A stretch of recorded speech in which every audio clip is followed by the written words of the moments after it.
Assalamualaikum warahmatullahi wabarakatuh. Selamat datang kembali di channel saya, Kang Ujang Belut. Terima kasih kepada semua yang sudah mensupport channel ini. Kemarin ada permintaan yang saya baca di komentar itu tentang pengkarantinaan bibit belut. Pas datang dari pengiriman dari tempat asal pengirim itu, cara mengkarantinanya seperti apa? Baik, saya akan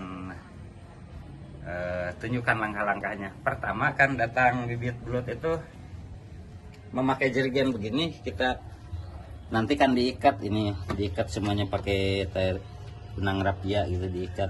Nah, kita cukup tunggingkan saja begini, tunggingkan begini si airnya kayak habis semuanya sampai benar-benar habis, kuras habis gitu si airnya itu sampai benar-benar kering.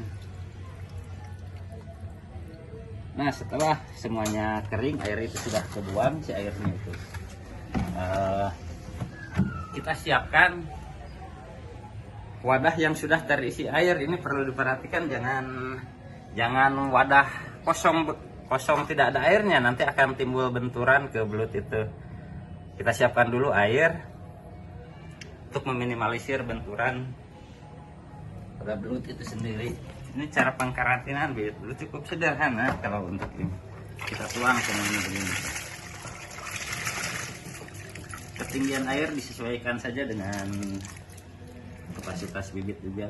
Ini kapasitas bibit 5 kilo ini.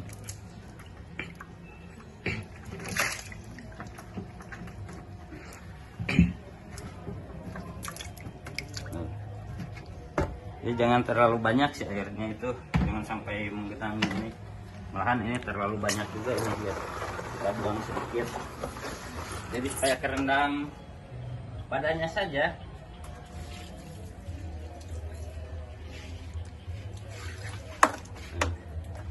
Nah, seperti ini, kira-kira seperti ini untuk bibit yang biasa saya jual itu sebesar begini, 1 kilo isi 100 sampai 200 ekor. Nah, kalau sudah begini, kita pasti timbul busa-busa seperti ini. Kalau perjalanan jauh itu kita kumpulkannya cat begini saja, cukup gampang gitu mengumpulkan busa-busanya. Kalau ada yang lemas 1-2 ekor ya diambil saja, jadi percuma di budidaya juga tidak akan berkembang. Setelah begini, usahakan di tempat yang teduh, jangan terkena sinar matahari ya, untuk menjaga kesehatan belut juga. Setelah itu kita siapkan daun pepaya beberapa lembar, bisa 2-3 lembar begitu, buang ini. Perhatikan ini daun pepaya ini jangan ditumbuk, jangan diremas, jangan diapa-apain, cukup begini aja, ditutup saja. Ditutup begini untuk pengkarantinaan itu. Kita buang batang-batang.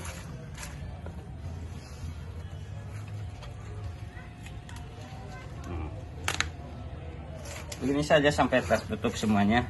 Biarkan ini selama 2-3 jam. Jadi tidak berhari-hari. Jangan dikasih telur atau madu. Banyak gitu yang salah di situ. Nanti akan timbul busa kalau kita menambahkan telur, itu malah nambah belut. Mabuk si belut itu, akan oleng juga. Cukup begini saja, tidak perlu memerlukan aerator atau apa juga, cukup seperti ini. Biarkan 2-3 jam. Usahakan penebaran itu di jam-jam yang tepat gitu. Kalau pagi antara jam 6 sampai jam 9. Kalau sore antara jam 3 sampai jam 6 gitu. Jangan pas terik matahari dan jangan juga pas malam hari itu. Begini saja cara pengkarantinaan, cukup sederhana. Setelah 2-3 jam misalnya waktunya tidak tepat setelah 3 jam itu baru jam 4 pagi atau masih tengah hari gitu, masih jam 12 siang. Setelah 3 jam ini diangkat saja si daun pepayanya. Karena kalau terlalu lama juga akan oleng si belut ini kalau dikasih daun pepaya ini. Takutnya itu si sari-sari daun pepaya ini keluar gitu, akan nambah mabuk ke belutnya itu. Proses pengkarantinaan hanya memulihkan kesehatan belut dari efek perjalanan, terus perpindahan tempat juga. Nah, setelah kita 2-3 jam baru kita tebar ke kolam budidaya belut tuh. Seperti ini belut yang biasa saya jual itu. Kalau ada yang menanyakan ini belut sawah atau belut rawa. Belut sawah, belut sama belut rawa itu sama saja, tidak ada perbedaan. Yang membedakan itu hanya tempatnya saja. Kalau jenisnya sama, katanya belut rawa cepat besar, sama belut sawah juga bisa besar cepat. Cuman kan kalau di sawah banyak yang nyarinya, ada yang murah, yang nyetrum. Jadi tidak sampai besar sudah keburu keambil, sedangkan di rawa kan susah yang ngambilnya juga. Dan pakan mungkin di rawa lebih banyak, lebih tersedia seperti ikan-ikan kecil juga. Nah, setelah 2-3 jam baru kita tebar. Cuman pastikan untuk penebarannya di waktu-waktu itu, kalau pagi antara jam 6 sampai jam 9, kalau sore antara jam 3 sampai jam 6 sore. Jangan malam dan jangan pas terik matahari gitu. Ini untuk ukuran bibit bervariasi tuh. Keistimewaan belut budidaya yaitu tidak kanibal. Mungkin teman-teman juga pernah melihat video panen saya yang masih banyak larva, itu tidak dimakan karena belut budidaya. Satu keistimewaannya, satu itu tidak kanibal. Berbeda dengan